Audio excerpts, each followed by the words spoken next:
Good morning and welcome to another Rural Reflections Calling Dave podcast, co-hosted by my brother Dave Nelson in Carrington, North Dakota, and myself, Grant Nelson, here in the studios of Thief River Falls Radio. And good morning, Dave.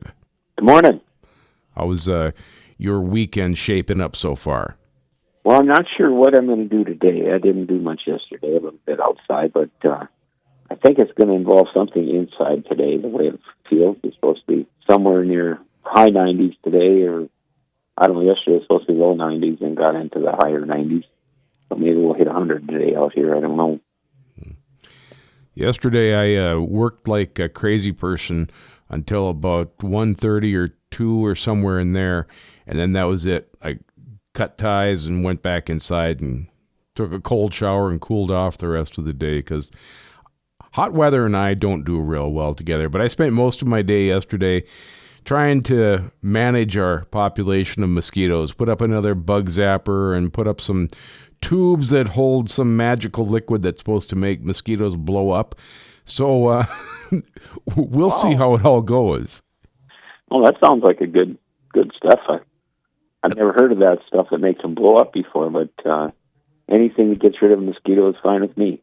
You know, they're breeding a new mosquito that basically is sterile. The female is sterile, and they're releasing them. I can't remember where they developed them in England, and they're releasing them somewhere this year. So they're proactively trying to limit some of their population. So I hope they can do it, because I can live with a lot of things, but the mosquitoes, I find them really obnoxious.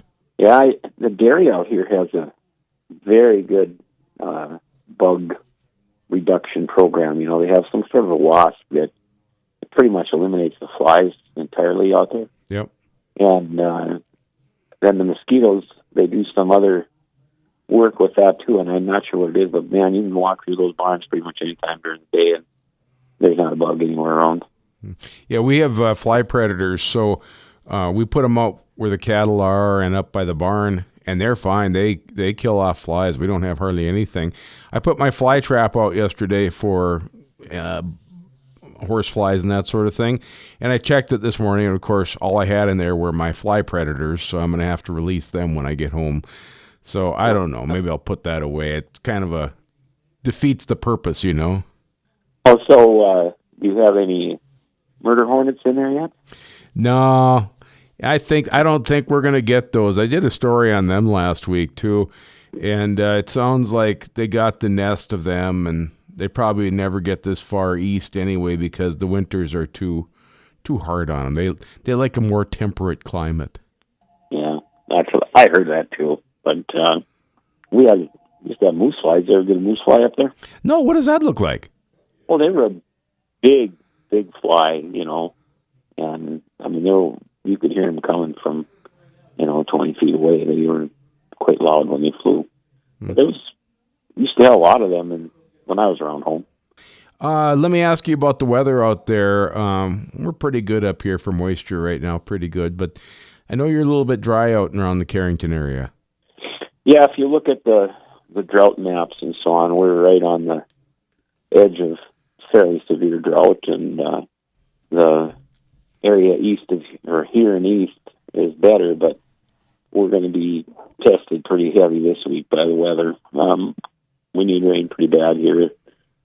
And it's kind of interesting because about 4 inches down, we don't need any rain, but the 4 inches from there on up of soil is just hard packed and dry now because we seeded into the mud, this spring, and it's been real wet here last year, so we need rain. It's kind of interesting what's going on. There's still people out here harvesting last year's crops, and I keep saying we're going to be combining until we start combining, but it's just it's so different. We could really use that rain this week and a little less heat. I've got something coming up next week from a fellow who used to be a farm lender and just got out of the business about a year ago.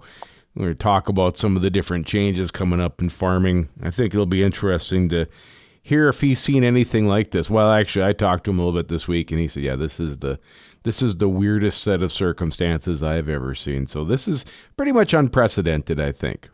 Yeah, well, there's so much going on, along with the fact that it's dry and wet at the same time, here. But yeah, it's not a real nice time right now for farming. That's for sure. The hay is real light. The good part is the hay that they've cut has been dry in a day or two and baled without any rain on it. So they'll have some nice quality first round of hay, but they're really scrambling for foodstuffs for the cattle around here because all the talk about the ethanol plants and problems there with stillers grains and stuff. Guys are wondering what's going to happen there. They've been out baling corn stubble right behind the combines as they go now this spring. So there's corn bales all over the place in the edge of these cornfields that aren't planted and just got harvested and stuff. So yeah, it's interesting how the farmers can adapt, to that stuff. And when I saw people out baling that stuff, I'm like, what in the heck are they baling that crap for? Because it's been standing all winter. But the corn, if the corn is up off the ground, it's good quality yet. So I don't know. It's very different, very interesting, I guess, what's going on with all this stuff. A time that wasn't so varied, at least in our minds. We always like to go back in time. And I think one of the things that changed a lot over time was the farm loader, the front end loader. And the classic, I think, that everybody thinks about back from the early days, the F10 and F25 were those almost like the birdcage type loader. Yeah, the high frame loader, yeah. Yep. We had one of those on the M way back when, and I always remember the incredible thing was that it was 21 feet high, or you could extend it at 21 feet high. And when Dad made a haystack, the haystack had to be 21 feet high. And it was, I'll never forget sweeping hay for that. First, we didn't have a push-off on the bucket, so he'd be up there, and he would be grabbing hay off of the bucket with a fork and topping the stack off, and of course his stacks had to come to a point that you couldn't even stand on because the sharper the point, the less waste, Yep. And so yeah, it was quite a loader. I mean, you could do an awful lot of stuff with it. And the old tractors it was on didn't have live hydraulics, so they were, it was clumsy to use and so on. But man, could you do the work with them as compared to what was their predecessor?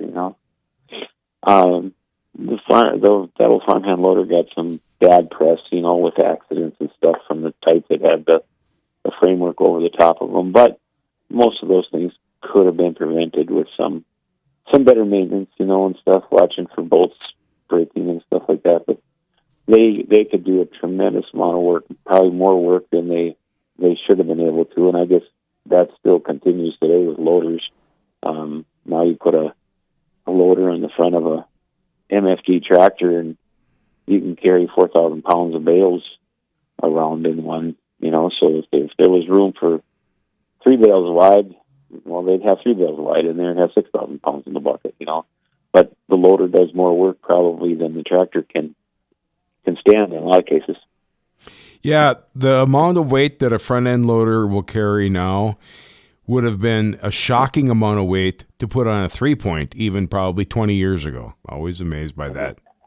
And I remember Dad used to put that F10 up in the air and change out the storm windows, and he'd crawl up the hydraulic tubes and grab hold of the cable and pull himself up to that bucket. I was always amazed by that. I know. It's crazy. It's amazing we got this far along, but I guess that loader probably helped us make it here, even moving a little snow in the winter. Oh, man, that thing could push snow. Yeah. For some reason, it transferred weight off of the front end and put on the bad tires. So you could push snow and push snow, and the tires wouldn't spin, you know. Yeah. But you could also get yourself in a bind with it, because when you had that big bucket full of snow and try to back up or something with the narrow front that was on that tractor, the front end would sink in, or, you know, took a lot. I'll never forget when that Blizzard of 66, how long it took Dad to make a tunnel in the snow across the front yard and out to the field so he could back the manure spreader out there and unload manure in a pile in the field. I guess the old days maybe weren't as stress-free as I always like to think. Well, no, they probably weren't.